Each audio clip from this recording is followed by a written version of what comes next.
Start today by mentioning that I'm going to tend to go all over the place with it for a little while with the cards that are coming up for you on this channel, for the simple reason I've got a big class coming up in September, from the 18th of September until I think it's about the 21st of November, a masterclass here in Melbourne. And there's just things that we can't cover online, that we can cover in person. So what I'm doing is giving you a good taste of some of the work that we're doing for the moment, because those people are going to get the priority, if you get me.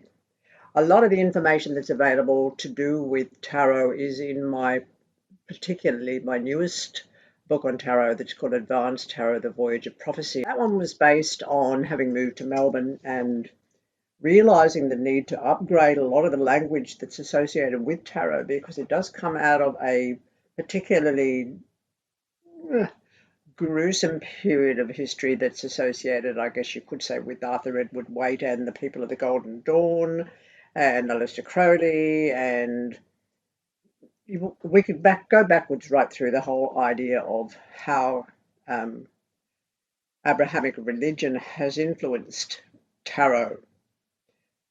But in a weird kind of way, it's a good thing, because I can crack it all open. To do that, to actually crack it all open, I needed, first of all, over a 20-year period of time, to take apart the structure of what I perceived each card to represent. And the structure of each card in its own way had a before and an after. And the before is when the understanding of each particular card or image represented something quite different, which we'll get onto when we talk about the Hermit card in particular. So we're going to rip it right open as we go, and part of the actual learning is to also rip open your language as a reader to be able to eradicate the religious speak, the binary conversation that may very well be in the way. Because sometimes it's a good idea to get a language skill that breaks away from the orthodoxy of, say, so-called Christian thought or discussion, breaks away even from the binary concepts of good and bad, right and wrong, up and down, left and right, and we just wreck it happily by looking at things individually. And I know there's a lot going on at the moment online and in social media about divisionism. I'm watching it happen again, old enough to have seen it happen 2 or 3 times heavily in my own lifetime. And I'm asking you to maybe think about your language and the way you come across when you're working with your clients. Okay, so I want to discuss with you the relevance of tarot as an independent entity, besides you as a reader, besides me even as an interpreter, because that's what we're doing. So you've got to ask yourself who or what we're interpreting for. And the best bit about this discussion is that I don't know, I never will know. It's all speculation, and anybody who gives you the answer to this, I would be personally a little bit suspect of who they are and why they want to box in an answer. So there's could be called a ness in the air. I have looked at quantum physics, and I do recommend you look up Darrell Reddy's book, The Death of Forever, and then his second book, The Music of the Mind, because they do look at the quantum physics idea of fractals and an ever-unfolding universe. And there's a lot in that can't be described by other tarot books or even by mine. I'll get onto the work of Bradley Dowden and the concept of time as we get further into this. But right now, let's look at these 3. Star card Tower Death started turning up as a triplet. And I'll explain, you can't read any card individually, because that's like saying, and that's the beginning and the end of the sentence. It doesn't make any sense. So we've got to put them together and they form triplets. So this one here, this triplet here, started occurring in 1998. Seems a long way away, but the effect or the ramifications of this are still unfolding, actually. Star Tower death over and over and over again. Now let's take it apart a little bit regarding concepts of what these cards mean individually. Oh, I can't do that. It's rubbish. Anyway, so no, I can't. So I won't. I won't. I will come back to this as individual cards, but I want to look at the whole thing because this is the way your brain's going to start to work this out. Your consciousness is going to really get into this. So Star Tower death kept on showing up, kept on showing up, and I mean, apart from the other meanings of the star card, it's absolutely got to do with the concept of height.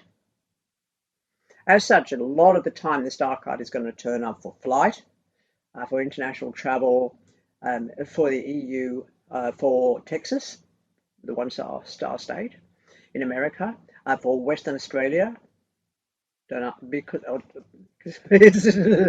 trust me, it all works out. Um, but the feeling of height is very strong, and that can be sky. So we're looking at sky. So the minute I see star tower death, I'm thinking meteor strike. I'm thinking massive volcano in Reykjavik's going to just do the thing, and it's going to be tragic and it's going to be terrifying.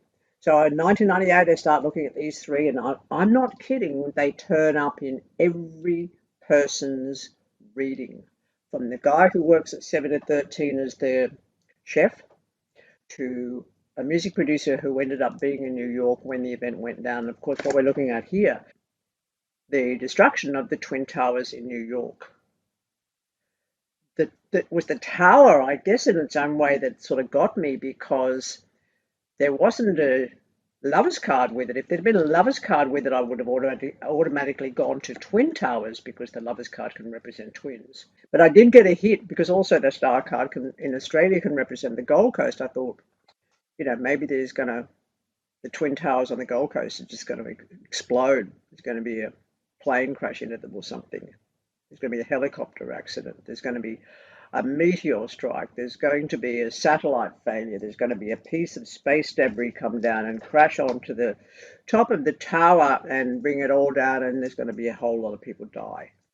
This turned up, no kidding, until, was it the last week? It would have been the very last week, because I got contacted by Paul, last name not given, who was in Australia, got his reading done before he went off to the US to work on them in the music industry over there. And I had him and another guy, one after the other, and they both had the same three cards turned up. And then the Twin Towers happened in New York, and then it stopped happening. Never seen it since. So the interesting thing is, even though there's a lot of so-called mystical reasons, mystical ideas around each of these cards individually, and yes, you can be sweet, is that the word?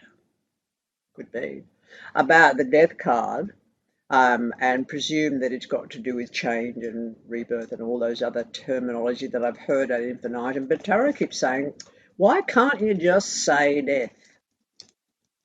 And often it does mean that. Of course, when it comes out with the Ace of Swords, when it comes out with the Ten of Swords, it's a very different way of reading this and understanding it. But Star Tower death, Star Tower death, Star Tower death for 3 years. And then when the attack happened and the Twin Towers did their thing, mic drop, they stopped happening.